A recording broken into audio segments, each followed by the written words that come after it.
Buongiorno da Sicilia 24, questi titoli del telegiornale.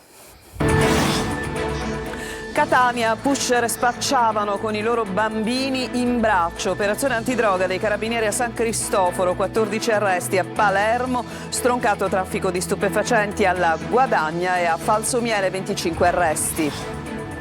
Marsala, maxi sequestro da 17 milioni tra supermercati e società. Indagati 6 imprenditori che avrebbero tratto profitti inscenando fallimenti aziendali nel trapanese. Farmaci scaduti all'ospedale Fogliani di Milazzo, oggi ispezione dei carabinieri del NAS e sequestro di alcuni medicinali. Le piogge degli ultimi giorni aumentano la riserva idrica dell'Ancipa e la tensione sociale si allenta tra Nisseno ed Ennese. La Sicilia intanto perde fondi cruciali per dighe e infrastrutture idriche. Nella giornata internazionale delle persone con disabilità sono ancora troppi gli ostacoli da superare a Catania. Dignità, diritti e benessere spesso calpestati. Pensioni e tredicesime da ritirare, ma attenti alle rapine. A Siracusa, davanti agli uffici postali, la polizia in aiuto degli anziani per garantire sicurezza. Calcio insidia Taranto per il Catania che da oggi prepara la gara di domenica allo Iacovone. Il DS Pavone chiude con il Messina e approda a Trapani.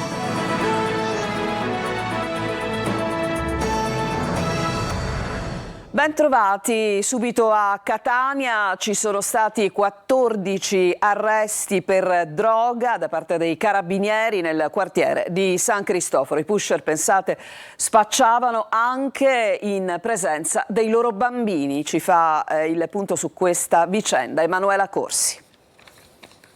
Il caffè indicava la droga, si poteva scegliere tra la cialda piccola o grande. L'orologio invece era riferito alle bilance di precisione utilizzate per pesare le sostanze stupefacenti. Un linguaggio criptico è emerso nell'indagine condotta dai carabinieri del Comando Provinciale di Catania su delega della DDA, che ha permesso di disarticolare un sodalizio criminale che gestiva una piazza di spaccio di cocaina e marijuana nel quartiere di San Cristoforo, tra le vie Villa Scabrosa e Via Officina. 14 le persone arrestate per associazione finalizzata al traffico illecito di sostanze stupefacenti. A capo i pluripregiudicati Emanuele Napoli e Alessandro Carambia. Tra gli arrestati anche la madre 75enne di Napoli, alla quale i sodali si sarebbero rivolti per richiederle un caffè oppure una cialda, e la moglie che avrebbe gestito parte della contabilità. Il volume d'affari è stimato in 4.000 euro al giorno, incassati mediamente attraverso 200 cessioni nell'arco delle 24 ore. Nelle immagini vediamo uno degli indagati che raccoglie una dose lanciata dal balcone e la spaccia. E ancora lo stupefacente che viene consegnato al pusher con la tecnica del paniere. Infine un altro indagato che spaccia in presenza della figlia minore. Molte cessioni sarebbero state concordate con l'acquirente tramite messaggistica e social network. I provvedimenti cautelari richiesti dalla DDA Etnea erano stati in prima battuta rigettati dal GIP. La pronuncia è stata poi appellata dalla Procura distrettuale a riesame di Catania, che ha emesso le ordinanze applicative delle misure di custodia cautelare in carcere. Con l'esecuzione di queste ordinanze è stato inferto l'ennesimo colpo alla criminalità organizzata, che proprio dalle piazze di spaccio trae un costante e significativo finanziamento per le casse delle consorterie criminali. E parliamo ancora di droga. È stato stroncato un traffico di stupefacenti anche a Palermo, nei quartieri Guadagna e Falsomiele. Ci sono 25 arresti. Marco Gullà. La droga in grande quantità arrivava soprattutto dall'Emilia-Romagna, dalla Lombardia e dalla Calabria e poi rivenduta a Palermo. Blitz della polizia all'alba per stroncare un vasto traffico di droga, cocaina e hashish nei quartieri Guadagna, Falsomiele e Villa Grazia. 25 arresti, 2 le organizzazioni che erano ramificate nei quartieri periferici di Palermo. Spaccio H24 per ogni tipo di clientela, un supermercato della droga aperto ogni giorno per soddisfare le tante richieste giornaliere. E per l'acquisto dello stupefacente i gruppi, finiti in manette oggi, avevano una cospicua disponibilità di denaro. Nei quartieri Villa Grazia e Falsomiele c'era una sinergia aperta e ben consolidata con altri gruppi criminali della Calabria. Si comprava e si rivendeva subito. Nel corso dell'attività investigativa sono state sequestrate diverse quantità di droga per un totale di quasi 2 quintali, nonché 5 pistole e diverse munizioni, con l'arresto in flagranza di 8 persone. L'operazione odierna notturna ha visto l'impiego di circa un centinaio di poliziotti, sempre per droga. Un arresto anche a Mazara del Vallo. Un uomo di 52 anni pregiudicato è stato trovato a casa in possesso di 250 grammi di cocaina e 35 grammi di crack. Inoltre, all'interno della propria abitazione, l'uomo deteneva illegalmente una vera e propria Santa Barbara. I poliziotti hanno infatti rinvenuto e sottoposto a sequestro una miccia artigianale del peso di 550 grammi, nonché 40 petardi del tipo Cobra 6. Le mani della mafia dei barcellonesi sui finanziamenti del super bonus per edilizia nel Messinese. 2 le persone arrestate dai carabinieri di Messina e 7 gli indagati, tra loro alcuni imprenditori edili. In particolare un imprenditore, secondo i magistrati, in cambio della protezione, del sostegno del sodalizio mafioso nel reperimento degli immobili nella zona di Barcellona, Pozzo di Gotto e dei comuni limitrofi sui quali eseguire lavori di efficientamento energetico, corrispondeva somme di denaro ai componenti dell'organizzazione mafiosa che, per il servizio reso, ottenevano l'affidamento di subappalti in favore di ditte ad essa riconducibili. Bancarotta e frode, maxi sequestro da 17 milioni di euro tra supermercati e società, indagati 6 imprenditori che avrebbero tratto profitti inscenando fallimenti aziendali. Nel trapanese sentiamo Eva Spampinato. Bancarotta, autoriciclaggio, frode fiscale sono queste le accuse che hanno portato al maxi sequestro nel trapanese di 5 società e 3 supermercati per un valore di 17 milioni di euro. Le indagini, coordinate dalla Procura di Marsala e condotte dal Nucleo di Polizia Economico-Finanziaria di Trapani, hanno portato alla luce un complesso sistema di reati fallimentari, tributari, societari e di autoriciclaggio di aziende operanti nel settore della distribuzione e commercializzazione di generi alimentari. 6 imprenditori, ritenuti a vario titolo coinvolti, sono stati interdetti per un anno dall'esercizio di attività imprenditoriali e direttive. Secondo gli investigatori, gli indagati avrebbero utilizzato una rete di società per trasferire beni e risorse da aziende in difficoltà a nuove realtà societarie, le cosiddette NewCo, lasciando insoluti debiti per oltre 8 milioni di euro. Tra questi, più di 5 milioni deriverebbero da canoni di affitto non pagati e oltre 3 milioni da debiti tributari e previdenziali, causando un grave danno all'erario. Un vero e proprio sodalizio criminoso che avrebbe gestito per anni una ricca realtà imprenditoriale, titolare di buona parte dei supermercati sul territorio di Marsala, anche attraverso il passaggio di debiti e rami d'azienda da una società all'altra. Adesso alle agenzie, i medici Marco e Marco Antonio Procopio, indagati per la morte di Margaret Spada, 22 anni, di Lentini, che il 4 novembre scorso si stava sottoponendo a un intervento di rinoplastica parziale a Roma ed è deceduta all'ospedale Sant'Eugenio dopo 3 giorni di coma, avrebbero confermato alla giovane che la mattina dell'intervento avrebbe potuto mangiare e bere. Stai tranquilla, tesoro, domani puoi mangiare e bere, si legge nella messaggistica su WhatsApp che i carabinieri del NAS stanno analizzando sul cellulare di Margaret. I messaggi tra la giovane e lo studio medico sono del giorno prima dell'intervento a Roma. A Milazzo ci sono sviluppi nell'inchiesta sui farmaci scaduti all'ospedale Fogliani. Oggi l'ispezione dei carabinieri del NAS e il sequestro di alcuni medicinali. Francesco Triolo. Farmaci scaduti tenuti insieme ai medicinali regolari all'interno degli appositi armadietti della farmacia dell'ospedale Fogliani di Milazzo e destinati ai reparti ospedalieri. È la scoperta che questa mattina hanno fatto i carabinieri dei NAS di Catania e della compagnia di Milazzo, che hanno effettuato un'ispezione igienico-sanitaria nell'ospedale Mamertino, coordinata dal procuratore capo di Barcellona, Giuseppe Verzera. Da settimane erano diverse le segnalazioni che arrivavano sulla presenza di irregolarità sulla fornitura dei farmaci, a più forte quella del deputato regionale Matteo Sciotto, che aveva espresso profonda preoccupazione, tanto che l'aveva portata all'attenzione in sede di audizione parlamentare. Oggi finalmente abbiamo avuto la prova che tutto ciò che denunciavamo da mesi è vero, addirittura è ancora più grave di ciò che pensavamo, perché addirittura sembra interessare l'intero Dipartimento Farmacia e non solo il pronto soccorso. Non sappiamo più se pensare che tutto questo sia una barzelletta o una tragedia senza fine. L'assessore Volo deve intervenire, il presidente Schifani deve chiedere immediatamente provvedimenti urgentissimi sull'ASP Messina e sull'ospedale di Milazzo. La presenza di farmaci scaduti mescolati con quelli regolari e destinati ai reparti ospedalieri ha aggiunto Sciotto un segnale chiaro che le misure annunciate non sono state sufficienti. Per Sciotto servono interventi immediati, strutturali, per garantire una gestione sicura e trasparente dei farmaci, evitando che episodi simili possano ripetersi. E adesso al tema della crisi idrica in Sicilia. Le piogge degli ultimi giorni aumentano la riserva idrica della diga Ancipa. Il capo della Protezione Civile Cocina a Buongiorno Sicilia ha fatto il punto sulla nuova condotta che rifornirà i comuni nisseni. Luca Ciliberti. La quantità di acqua all'interno della diga Ancipa in 2 giorni è più che triplicata, registrando un innalzamento del livello idrometrico di oltre 6 metri. Un aumento considerevole dovuto alle piogge attese e finalmente arrivate. Tirano così un sospiro di sollievo i 5 comuni dell'Ennese che dipendono esclusivamente da quel bacino, ma anche Caltanissette e San Cataldo che vedono riaperti i rubinetti dell'Ancipa Bassa dopo 2 giorni di stop forzato in attesa del nuovo bypass.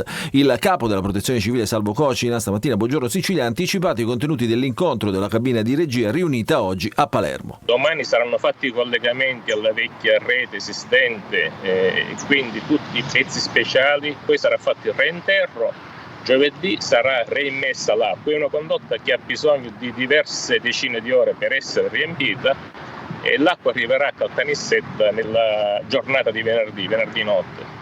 Il mantenimento della distribuzione di acqua a favore della comunità nissena fino a quando non verrà completato il nuovo bypass emergenziale dei Blufi non creerà nessun problema alle riserve idriche di Ancipa a favore dei 5 comuni ennesi. Al momento in cui però c'è stata una grave emergenza dovuta a una rottura di una condotta a Caltanissetta, avevamo ritenuto di dare dell'acqua a Caltanissetta proprio nello spirito di aiutare tutti. Caltanissetta che già aveva mancanza di acqua da una decina di giorni. Le proteste di sindaci e cittadini, che fino a poche ore fa erano incatenati nel potabilizzatore dell'invaso, hanno esasperato i toni di una guerra dell'acqua a cui la politica ha potuto porre solo rimedi a brevissimo termine. Forse una visione a lungo termine, che consideri anche il fatto di non sperperare i fondi comunitari, potrebbe invertire la rotta, evitando di sperare che l'aiuto arrivi sempre dal cielo.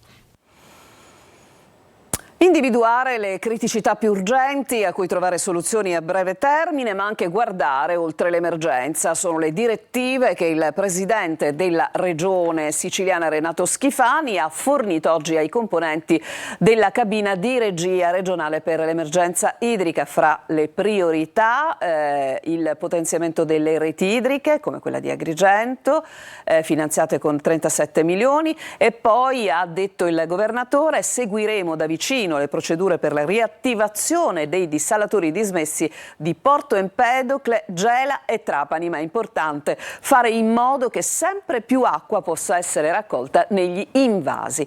E poi ancora azioni illecite animate da uno spirito di giustizia fai da te come quelle che si sono verificate nei giorni scorsi non saranno mai tollerate. Non si può soffiare sul fuoco correndo il rischio di minare l'ordine sociale, così appunto il governatore Schifani.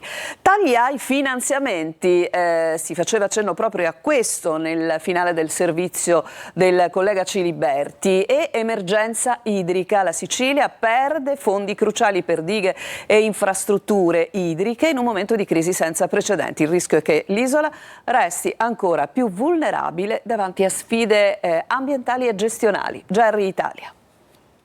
La Sicilia affronta un paradosso amaro. Mentre la crisi idrica mette in ginocchio l'isola, la regione subisce il definanziamento di 79 progetti, molti dei quali legati alla gestione e alla sicurezza delle risorse idriche. Tra i progetti cancellati spiccano i lavori per la diga di Sueri di Gela, con un taglio di 20 milioni di euro. Un intervento che avrebbe dovuto raddoppiare la capacità di un'infrastruttura già fortemente penalizzata da problemi strutturali. La diga di Sueri, costruita negli anni 50 e ricostruita 20 anni dopo, soffre da sempre dell'erosione del substrato gessoso su cui poggia. Gli interventi previsti avrebbero consentito di mettere in sicurezza la sponda sinistra e aumentare la capacità dell'invaso, oggi più che dimezzata rispetto ai 23 milioni di metri cubi teorici. A sfumare però non sono solo questi fondi. Altre risorse destinate alla messa in sicurezza dell'invaso Rosa Marina e alle sistemazioni di vasche e canali delle dighe Olivo e Villa Rosa sono state bloccate. Si tratta di un vero e proprio paradosso in un momento di emergenza idrica che sta mettendo in ginocchio intere comunità e spingendo le istituzioni locali a cercare soluzioni tampone. Il definanziamento potrebbe non essere finito. Nuove verifiche sugli impegni di spesa sono previste per gennaio 2025 e il numero dei progetti cancellati potrebbe aumentare. Intanto il futuro idrico della Sicilia si fa sempre più incerto. Senza interventi sulle infrastrutture e con una gestione già precaria, l'isola rischia di trovarsi impreparata a fronteggiare le sfide climatiche e ambientali dei prossimi anni. In gioco non c'è solo la sicurezza delle dighe, ma la stessa sopravvivenza delle comunità che dipendono da esse per l'approvvigionamento idrico. Intanto, oltre all'acqua, spariscono i fondi per ripristinare gli invasi, aggravando ulteriormente una crisi che per la Sicilia si fa sempre più nera. Restiamo in tema, i sindaci dell'Ennese che avevano occupato la diga Ancipa smobilitano, dunque sarà pace vera o tregua tra Enna e Caltanissetta? Lorena Dolci ne parlerà oggi a Sicilia 24 Focus, in onda alle 14.30 dopo il telegiornale, con il direttore della Protezione Civile regionale Salvo Cocina, il sindaco di Nicosia Luigi Bonelli, Fabio Bruno del Movimento per la Difesa dei Territori.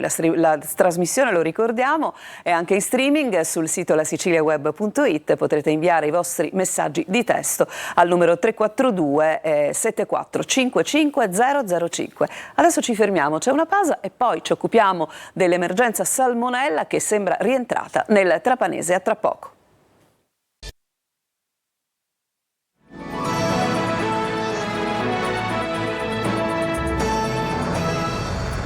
Seconda parte di Sicilia 24, conclusione positiva per l'emergenza salmonella che ha interessato 15 comuni della provincia di Trapani e 3 dell'Agrigentino. Laura Spanò.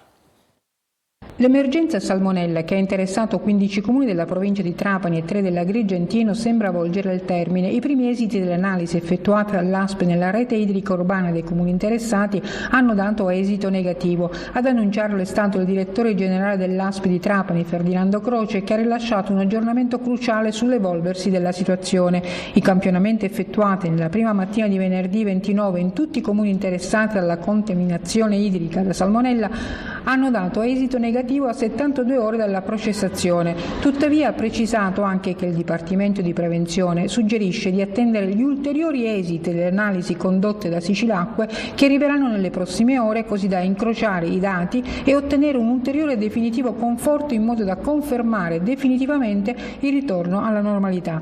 Nei giorni scorsi il batterio della salmonella era stato rilevato nella rete idrica, costringendo l'ASPE a emettere ordinanza di divieto di utilizzo dell'acqua potabile in 15 comuni del Trapanese e 3 dell'Agrigentino. Le analisi avevano riscontrato il problema nel potabilizzatore di Sambuca di Sicilia collegato alla diga Garces. Sicilacque aveva così potenziato i trattamenti di disinfezione e l'ASP aveva raccomandato l'adozione di misure precauzionali come la bollitura dell'acqua e l'utilizzo di disinfettanti. E oggi è la giornata internazionale delle persone con disabilità, ma ancora oggi a Catania esistono davvero troppi ostacoli da superare. Sentiamo Tonino De Mana.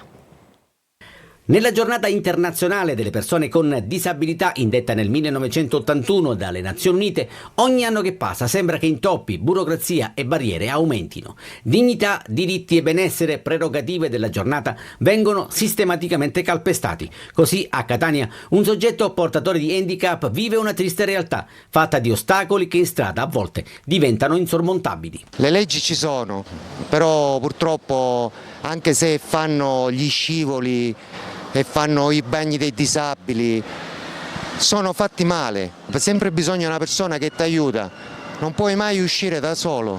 Questo è il problema principale. È una Catania poco accessibile. Nella giornata mondiale per la disabilità mi sento di fare una critica costruttiva, perché una città si può reputare civile solo quando esistono degli strumenti tali per rendere la città accessibile, e purtroppo Catania ad oggi non lo è. Persino molte fermate della metropolitana di Catania non sono accessibili ai disabili. Per un non vedente ricorrere ai trasporti pubblici equivale ad un calvario. Per noi disabili visivi rimane il problema di come poter camminare in maniera autonoma, così come succede in altre città d'Italia. Ma un segnale di speranza c'è ed arriva da Cireale, dove finalmente Gaia, alunna disabile al 100% del Paolo Vasta, potrà avere l'assistenza igienico-sanitaria. Per i genitori sostenitori è stato necessario ricorrere alla magistratura, che ha condannato il comune di Zafferana, intimando di cessare, così si legge nel provvedimento, la condotta discriminatoria nei confronti della bimba.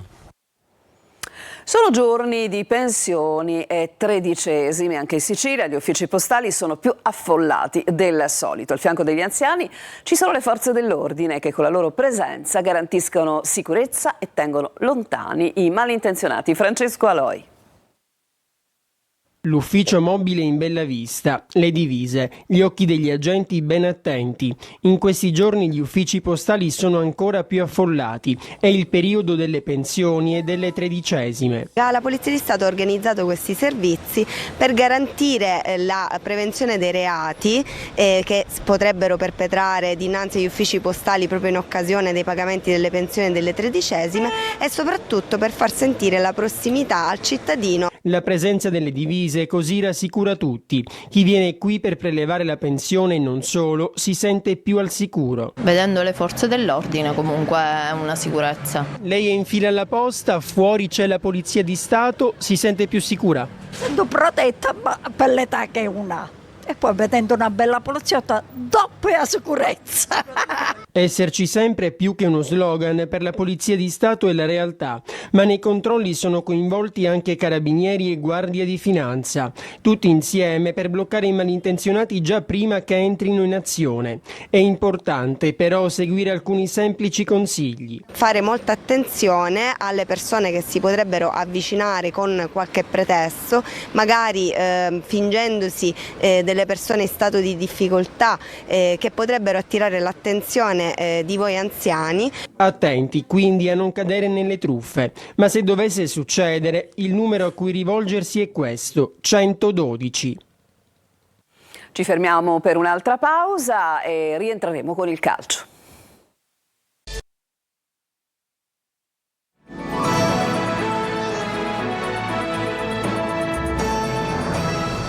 Siamo al calcio. Il Catania da oggi prepara la trasferta di Taranto contro l'ultima in classifica, gara però sempre dal sapore particolare con i pugliesi. Il servizio è di Francesco Triolo. Taranto-Catania non è mai stata una partita come tutte le altre, lo dice la storia e la rivalità tra due piazze che è cresciuta negli anni, e poco importa la classifica attuale, quello che conta a volte sono le motivazioni. Il Catania arriverà alla gara dello Iacovone di domenica pomeriggio dopo il pari contro la Cavese, che ha lasciato l'amaro in bocca ed i fischi dei tifosi del Massimino nelle orecchie dei giocatori. Occorre dare una sterzata al campionato ed i rossazzurri lo hanno compreso, anche grazie alla strigliata che il direttore sportivo Daniele Faggiano ha fatto allo spogliatoio. Un modo per far comprendere come nessuno regala nulla e occorre giocare al massimo sempre per portare a casa la vittoria. Da oggi però si pensa al Taranto e Toscana, 5 giorni di tempo per valutare diverse situazioni in bilico. Sul fronte degli infortunati è scontato che l'allenatore non avrà a disposizione Celli, Di Tacchi e Geca, ma la squalifica di Anastasio, che contro la Cavese era in diffida ed è stato ammonito, apre a diverse opzioni. Intanto occorrerà valutare le condizioni di Lunetta. Già prima della gara contro la Cavese, Toscano aveva ammesso che al centrocampista milanese sarebbero serviti un paio di giorni in più. E allora attenzione anche a questo, perché per la sostituzione di Anastasio Ierardi potrebbe giocare nei tre dietro con Castellini e Di Gennaro, lasciando aperto un ballottaggio tra Raimo e proprio Lunetta se Guglielmotti andasse a destra, ipotesi di inizio settimana che dovranno trovare il riscontro del campo. Sul fronte tifosi invece si va verso un nuovo stop alla possibilità di trasferta per i sostenitori rossazzurri, visto che l'osservatorio ha formalmente rinviato alle valutazioni del Comitato di Analisi per la Sicurezza delle Manifestazioni Sportive l'individuazione di adeguate misure di rigore. Il DS Pavone lascia il Messina per andare a Trapani. Sentiamo. Peppino Pavone divorzia dal Messina per sposare il progetto Trapani. L'esperto dirigente pugliese, con il Foggia di Zeman tra i protagonisti di Zemenlandia, ha già presentato le sue dimissioni irrevocabili al patron della CR Messina, Piero Sciotto, società alla quale si era legato lo scorso luglio, non trovando però le potenzialità finanziarie che gli consentissero di sviluppare in maniera compiuta un vero progetto di rilancio della squadra peloritana. Ad accoglierlo a braccia aperte il presidente del Trapani, Valerio Antonini, fermamente deciso a rivoluzionare la gestione tecnica della squadra granata, a partire appunto dalla sostituzione dell'attuale DS Andrea Mussi, affidandosi stavolta ad un dirigente molto esperto come Giuseppe Pavone, col quale si è già incontrato, discutendo soprattutto della revisione dell'organico in vista della riapertura del calciomercato. Non è da escludere che fra i due si sia parlato anche di un eventuale cambio dell'allenatore. Sull'argomento se ne saprà di più nei prossimi giorni, probabilmente dopo Trapani-Benevento di domenica prossima. Adesso è tutto, vi lascio a Lorena Dolci con il nostro Sicilia 24 Focus e il telegiornale tornerà alle 19.